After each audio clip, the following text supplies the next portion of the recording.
Les forces de l'armée avancent sur plusieurs axes à Alep, éliminant des dizaines de terroristes.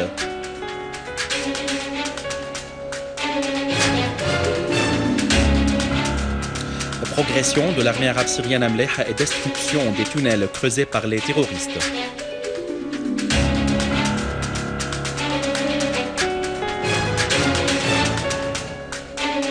Lavrov considère ce qui s'était passé à Odessa en Ukraine comme du fascisme flagrant.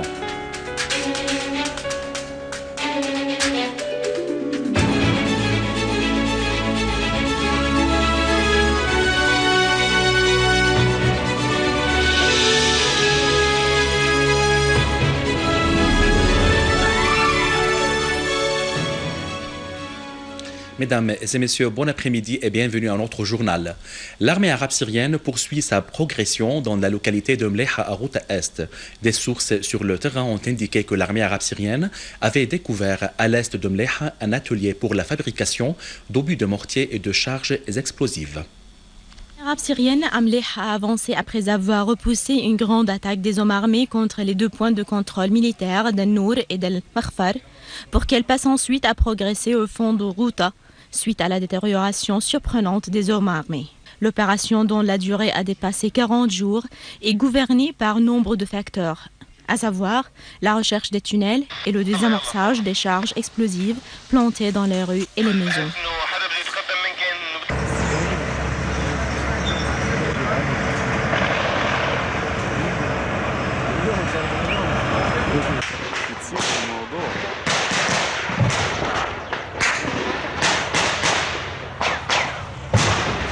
Des commandants sur le terrain parient sur le fait que la prise du contrôle de Mleha signifie l'avancée au fond de Ghouta. À noter que la localité de Mleha est le portail du Ghouta Est, jouxte la ville de Jaramana qui souffre de la chute d'obus de mortier qui font beaucoup de victimes et est située à 2 km de l'aéroport international de Damas.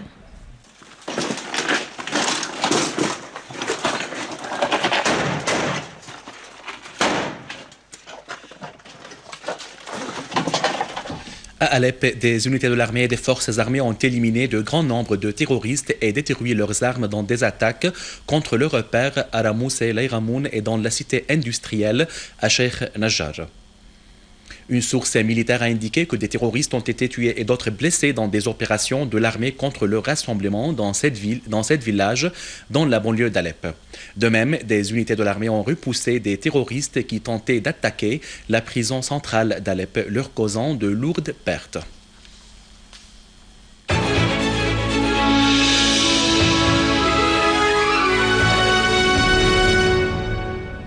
Le ministre adjoint iranien des Affaires étrangères pour les affaires arabes et africaines, Hossein Amir Abdullahian, a affirmé que l'appui des pays étrangers aux gangs terroristes en Syrie y aggrave la crise humanitaire.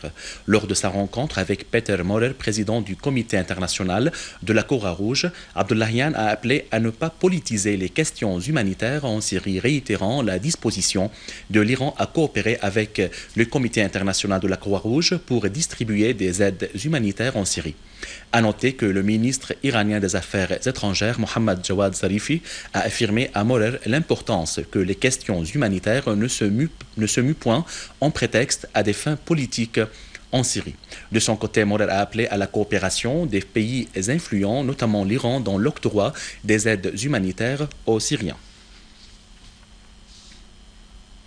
Les services de renseignement de l'armée libanaise ont arrêté aujourd'hui, au point de contrôle militaire de Harabeta au nord de la Bekaa, deux hommes armés libanais dénommés Hilal Amnoun et Hassan Houjairi de la localité d'Arsal et saisis dans leur véhicule des armes, des munitions et des roquettes. En outre, l'armée libanaise avait arrêté il y a 2 jours à Arsal l'un des plus dangereux terroristes, Ali Amnoun, accusé de l'envoi des voitures piégées pour les faire exploser au Liban. Reste à signaler que Arsal est transformé en centre de gangs terroristes qui prennent la fuite de la Syrie ou qui tentent de s'y infiltrer pour mener des attaques terroristes. Le ministre russe des Affaires étrangères, Sergei Lavrov, a affirmé que la tragédie qui s'était produite samedi dernier dans la ville ukrainienne Odessa est un fascisme flagrant et que son pays n'autorise point le fait de dissimuler les faits quant à l'enquête sur les crimes commis par les extrémistes du mouvement du secteur droit.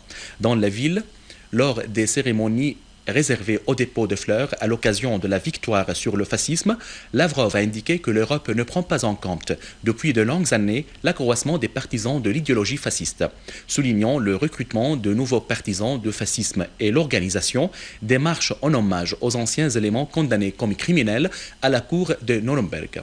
A noter que le procureur général de la région d'Odessa au sud d'Ukraine avait indiqué que le nombre de tués pendant les troubles perpétrés par les extrémistes du mouvement du secteur droit dans la ville d'Odessa et l'incendie provoqué au siège des syndicats dans la ville s'était élevé à 46 personnes.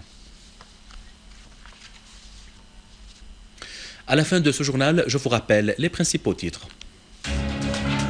Les forces de l'armée avancent sur plusieurs axes à Alep, éliminant des dizaines de terroristes.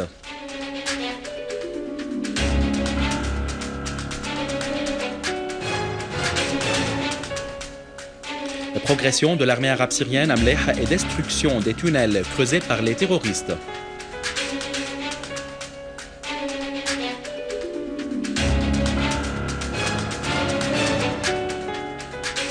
Lavrov considère ce qui s'était passé à Odessa en Ukraine comme du fascisme flagrant. Mesdames et messieurs, c'était notre journal d'aujourd'hui. Merci de l'avoir suivi. Au revoir.